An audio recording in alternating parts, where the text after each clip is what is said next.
Howdy. Yeah. I want to begin with a little rampage of appreciation. I want to appreciate Esther for as much as the choices that she has made to speak forward the voice of you guys and how that has affected my life. And so within the consciousness of Abraham, my own reemerged heroes, I look around and there's a whole lot of seats filled, but it's standing room only with you guys, I'm sure of. Oh, everybody's here. Everybody. All my friends. Jerry, he's somewhere over here. If you're standing back a ways, can you see him? Those who can see energy, there's more of us than there are of you, we'll put it that way. Joseph Campbell. Yep. Jita Krishnamurti. Yep. Bruce Lee. Yep. You know, all my favorites Yep. are Yep. part of this, and Yep. they flow through my process as well. Yeah. Right now, we're living in the best of times. We're living in the most of times. We have access to information. We have access to positions and ideas. There's a polarity of ideas. There's diversity. There's a multitude of perspectives. And in that, we have, right now, we also have tribalism. And we also have people with their positions. Let's call tribalism trending. Trending. And through your work, Let's call partisanship trending. Touche. Let's call it sloppy creating. Or let's call it creation by default. Let's call it conditional loving or conditional living. Let's call it out of control. Absolutely. So don't say, get up, you little dummy. And with our work, with your work, I'm a lover, right? I'm a lover, and I know that through that alignment, everything works. And are you a lover all the time, every time? Ambitious lover. But the reason we ask that is because we don't want to give any of you the idea that we or anyone is holding you to some standard where you always only love. Because both ends of that stick, that's the variety, that's the contrast that is important for you to make your decisions. And that's step one. Often, when you see something that you really, really, really don't want, and the bigger what you don't want gets, the more what you do want gets. We just want you to understand that the vortex version, which is the vibrational reality, which is always present, it's always the beginning of what comes next. We're just asking you all to start connecting those dots. You know what you don't want, know what you do want, and then focus in a way that you begin connecting those dots by what happens in your life, because you're holding steady to what you've decided that you want, that what you don't want helped you to know.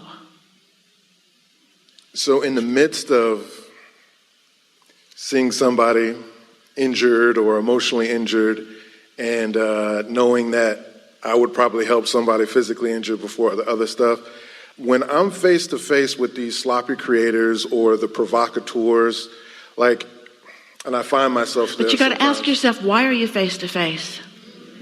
Because you've got to be in the vibrational vicinity. And it's usually because they've been upsetting you, because you'd rather be right than feel good. And we get that. As Jerry and Esther were roaming around the nation in their monster bus, they rarely saw an accident. They rarely even came upon one that had happened recently. But when that began to happen, Jerry would say, time to tighten up our sense of well-being. Because he knew that they weren't involved in the accident, but they came right upon it afterward. Well, that's too close. That's too close. So to experience the contrast and recalibrate to the preference. Because there is no, like you said, there is no exclusion. It's taking it in and understanding what has now entered your vortex as a result. Show yourself through your own connecting of your own dots. Think of something where you got hold of it and you didn't want it. And then you talked about it, and then you talked about it some more, and then you talked about it some more, and then other people started showing up in your life that had similar experience, and then you talked about it some more. And don't you acknowledge that it got bigger and badder and bigger and badder for you? Connect those dots. And then do the other with the things that you care about. The first manifestation that comes to you once you hold yourself upon a thought of something, the first manifestation that comes is emotion. That's a manifestation.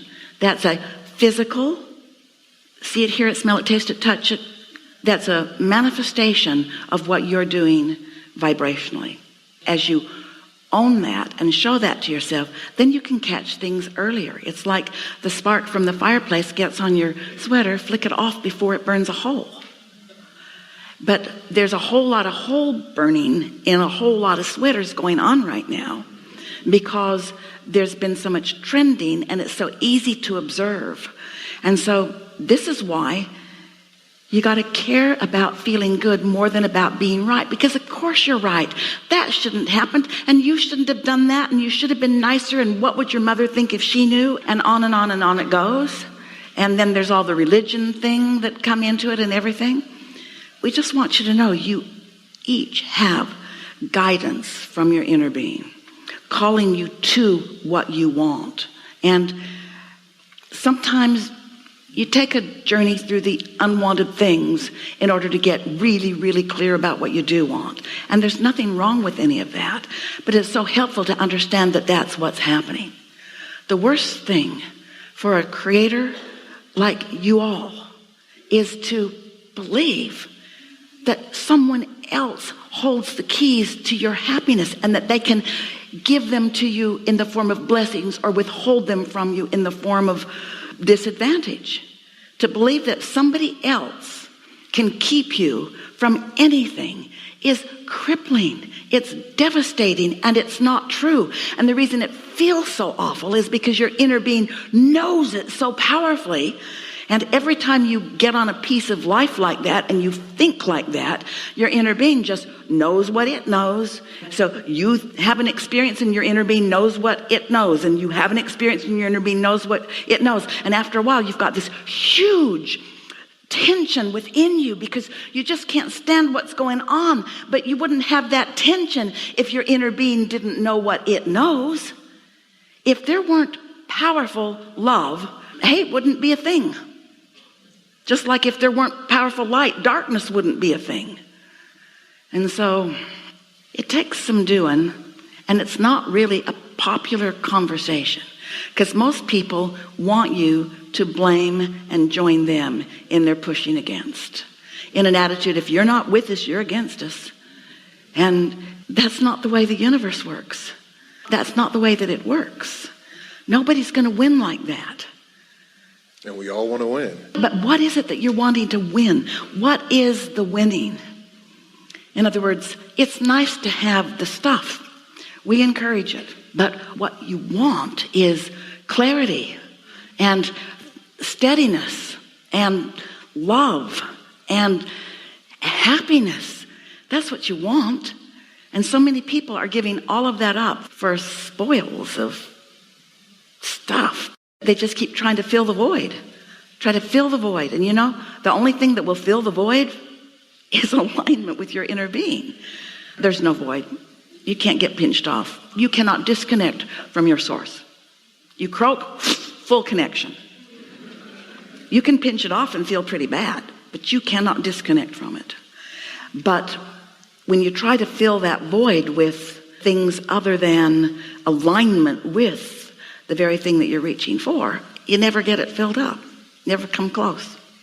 And the next question I have is, once I've done my information gathering, with all this technology and all these opportunities to divert one's attention, how can we dial into more immersion without the distraction? Well, let's walk through it.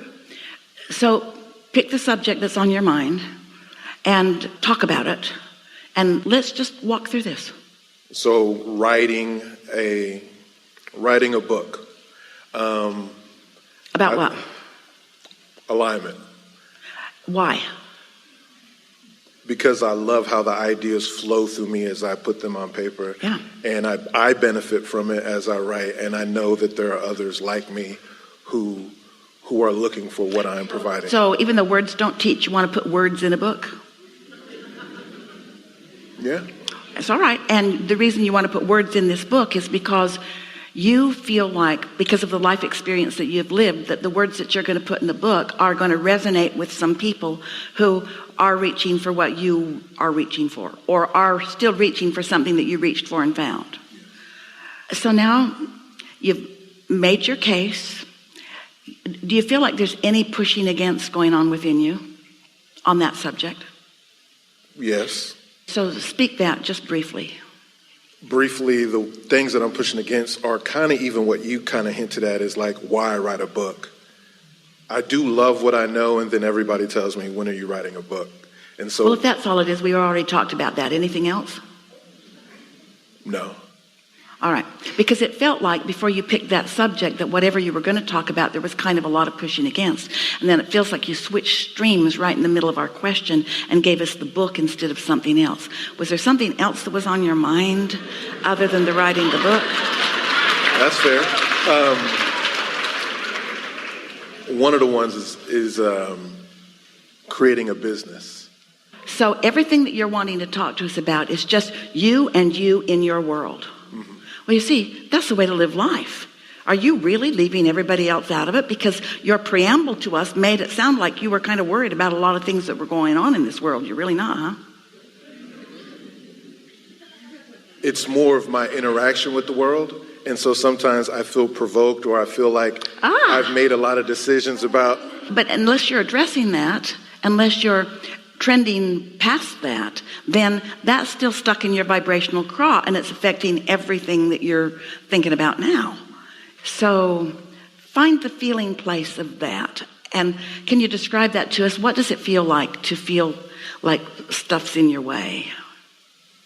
Nuisance, like little nuisances Oh, that's along good. the way. That's good that it's light like that. It is. All right. Now let's find the feeling place of you expressing with the comfortable, easy, inspired way that you talk, the way you see the world. Let's find the feeling place of your worldview, your having been there, done that, and now you've found your power. You found your clarity. You know what to do. You can feel the ease and the sureness of it. You like it. It feels so good, especially when you strike a little comparison with how it has been or how it is for some. And now feel that in the opposite fashion of saying, get up, you little dummy, to someone, the exact opposite of that, you want everybody who's ready to know what you know and feel what you feel.